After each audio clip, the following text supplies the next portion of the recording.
скорая будет заходить оттуда, приняли больного, приняли решение, или поднимают, или отправляют. Сейчас в детской поликлинике Нижнекамска идет капремонт. Учреждение было построено в 1986 году. По программе капремонта стационаров республика выделила 390 миллионов рублей. Теперь здесь будет свой операционный блок, реанимация, 2 хирургических и другие отделения. Но эта проблему не решит. В новых микрорайонах нужна 3-я поликлиника.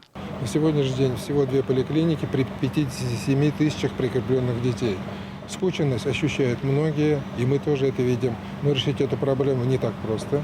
Для этого нужно просто строительство новой поликлиники. Землю уже выделили, однако не решен вопрос с финансированием строительства. Сегодня проблему озвучили депутатам Госдумы.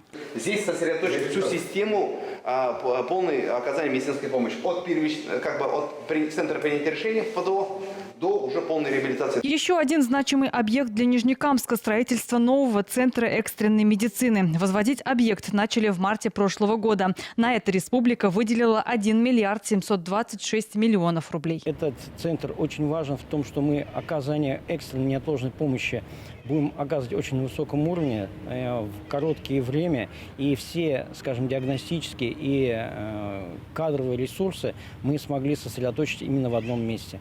Обеспеченные кадрами здравоохранения те или иные регионы очень важно учитывать всю систему оказания медицинской помощи, в том числе во всех формах собственности. Это тоже абсолютно правильное утверждение. Клиники строят, медоборудование закупают. Кто будет лечить? Кадровый вопрос сейчас для Нижнекамска как никогда острый. Укомплектованность врачами сегодня всего 47%. Этот показатель ниже, чем в других городах республики. В Казани 74,5%, в Набережных Челнах 60%, в Альметьевске 64%. При этом в Нижнекамске почти каждый 3-й специалист пенсионного возраста. Для решения кадрового вопроса нужен комплексный подход. Мы ездим в Ижевские, Казанские, Уфимские центры для того, чтобы уже приглашать выпускников вузов и другие территории, для того, чтобы все-таки найти возможность, чтобы укомплектованность у нас была не меньше хотя бы 60-70%. В своем выступлении председатель комитета Госдумы по охране здоровья Дмитрий Хубезов отметил, кадровый голод сейчас по всей стране. Решать вопрос необходимо, исходя из новых условий. Хочется создать систему не императивную, когда приказал, послал, и человек поехал, а чтобы система финансовой поддержки, система социальных льгот, они были уравновешены. С одной стороны, человек работает в федеральной клинике, получает одно, с другой стороны, он работает на селе, и он с помощью доплат социальных выплат тоже чувствует себя менее, как говорится, востребовано. Ситуация с обеспечением врачами в районах республики разная. Цифры могут разниться даже в соседних районах. Министр Марат Садыков рассказал, прежде чем построить новый микрорайон, нужно прогнозировать необходимую социальную инфраструктуру. Мы в Минздраве начали готовить паспорта непосредственно муниципальных образований, о котором мы с учетом